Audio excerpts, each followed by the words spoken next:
Madame, monsieur, bonsoir et merci de nous rejoindre sur Al24 News pour cette couverture spéciale toujours de l'IATF 2025 qui se tient donc à Alger. Nous avons le plaisir ce soir de recevoir en interview exclusif le docteur Georges Elombi, président de l'Afreximbank. Bonsoir.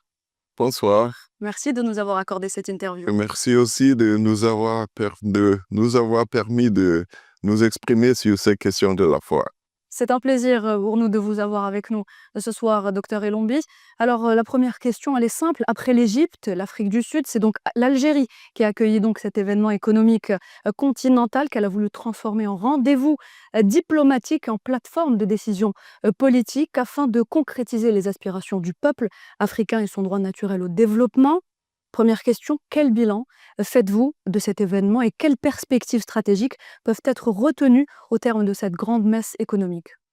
Le bilan était très facile à voir. Il était même assez visible pendant la foire. Vous avez vu par le nombre de participants. Nous avons parlé, il a été déclaré pendant la foire que nous avons eu plus de 112 000 participants. Donc, une 60 000 physiquement ici à Alger et un peu plus de 50 000 virtuellement. Donc, c'était une participation très forte comparée à la foire précédente de 2023. C'était un nombre très croissant, à plus de 40% de plus. C'est déjà une réussite. Et il fallait maintenant prendre aussi les accords commerciaux qui ont été signés. Ce qui est essentiel, ce qui constitue l'essentiel d'une foire. C'est pour qu'il y ait du négoce, qu'on puisse commercer. Et sur ce plan, c'est 48,5 milliards de dollars des accords commerciaux et aussi des accords de prêt qui ont été signés. Et nous avons l'habitude à Afrexim de faire un suivi très rapproché de ces accords. Ceux que nous devrions financer par la suite et d'autres qui n'auront peut-être pas besoin d'un financement, mais juste d'un appui tactique pour leur réussite.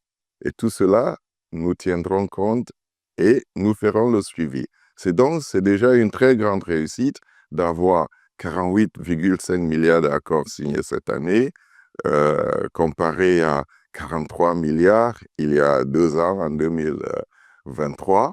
Et pour l'Algérie, ça fait 12 milliards d'accords commerciaux et de conventions de prêt. Et il y a encore 11 milliards sur ce que les Algériens ont appelé la pipeline. Donc, c'est déjà une très grande réussite cette fois. Pour la présence des exposants, nous avions anticipé que nous aurions, par rapport aux foires précédentes, que nous aurions peut-être 2000 participants. Cette année, nous sommes montés à 2200. C'est aussi une réussite. C'est une foire extrêmement réussite.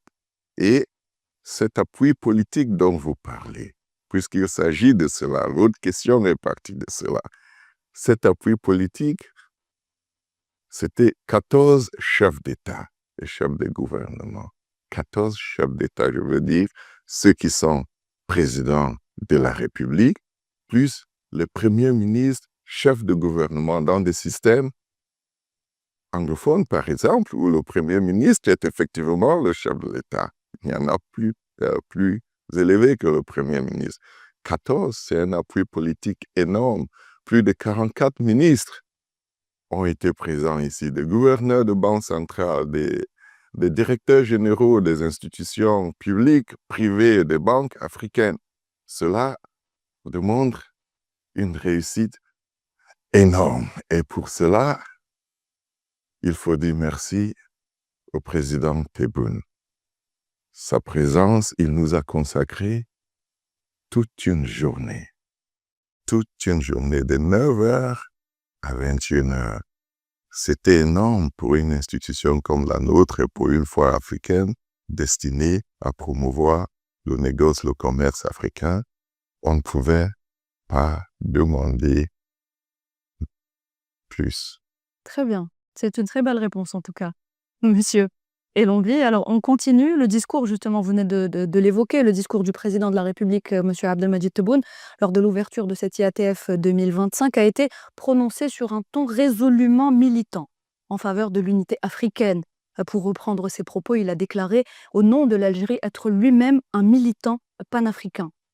De son côté, le président du Conseil consultatif de l'IATF, l'ancien président nigérien Obasanjo, a de son côté insisté sur le rôle actif de l'Afrique, que l'Afrique doit jouer dans l'économie mondiale. Alors ça, c'est ce qu'il a dit hier, c'était sur notre antenne, sur L24 News, en interview exclusive également. Docteur Georges Elombi, comment est-ce que l'action de l'Afreximbank peut-elle accompagner justement cette volonté affichée par les dirigeants africains? C'est une volonté affichée depuis 1963. C'est vrai. C'est les indépendances. Je n'aimerais pas parler ici de ce mouvement d'indépendance, mais avec les indépendances, avec la création de l'organisation de l'Union africaine, les chefs d'État eux-mêmes avaient déjà exprimé cette volonté d'avoir une Afrique plus unie, une Afrique plus intégrée. Et pour cela, parmi les toutes premières déclarations de ces chefs d'État, parmi les toutes premières, c'était la création d'une foire intra-africaine, du commerce africain. Afreximbank, nous venons de concrétiser, c'est depuis 2018 que cela a été concrétisé, mais cette expression de l'unité était déjà exprimée par nos dirigeants.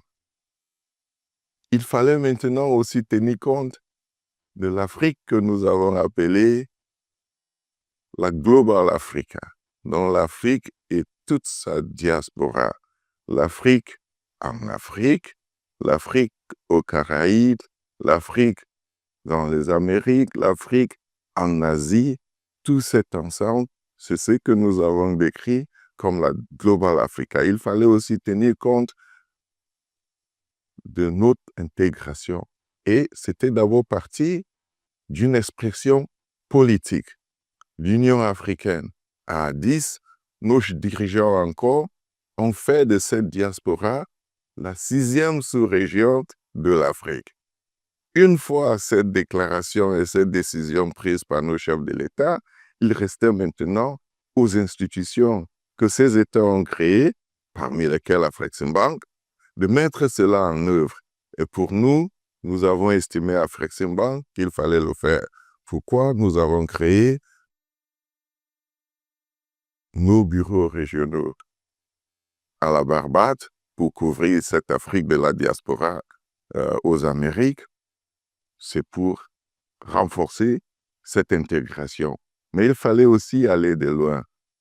Quand on commerce, il faut payer, puisque essentiellement, c'est de cela qu'il s'agit. Le vendeur attend d'être payé. Afreximbank a mis en place un système de paiement, la PAPS, le Pan-African Payments and Settlement System. C'est pour appuyer ce commerce. Il fallait aussi aller, les chefs d'État ont signé l'accord sur la ZECLAF. C'est Afreximbank qui finance le secrétariat. Mais il faut que les marchandises soient constamment en mouvement. Voilà effectivement ce que c'est le commerce. Et ce mouvement de marchandises, il y a des frontières douanières.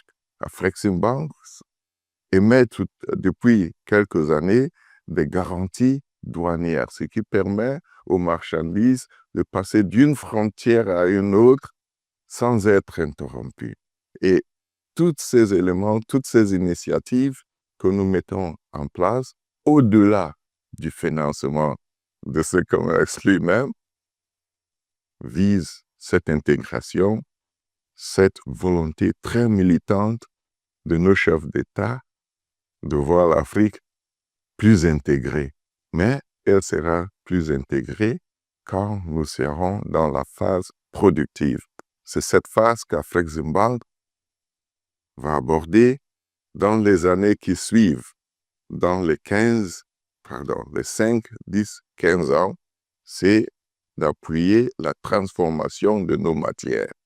Il faut produire si nous allons commercer. on ne peut vendre que ce que l'on a produit. Et il faut donc aller accélérer sur cette phase-là. Voilà notre prochaine stratégie. Très bien. Une dernière question, si vous le voulez bien, docteur Georges Elombi. Dans le cadre de l'activation de la ZLECAf, la zone africaine de libre-échange, telle qu'exprimée par les dirigeants politiques, quel est le calendrier d'activité de l'Afreximbank pour l'accompagnement justement des efforts de l'Union africaine pour atteindre les objectifs de 2063? C'est la même. La réponse que je venais de vous donner, d'abord, il y a certaines initiatives que nous avons mises en place. En ce qui concerne la ZLECAf plus précisément, il fallait d'abord créer un fonds de compensation. Parce que quand on lève les frontières, il y a certains États, plus souvent les petits États, qui n'auront pas les moyens de la concurrence, qui seront donc un peu perdantes pendant les toutes premières années. Il fallait donc créer un fonds de compensation qu'Afrexim a déjà mis en place avec le secrétariat de la ZLECAf.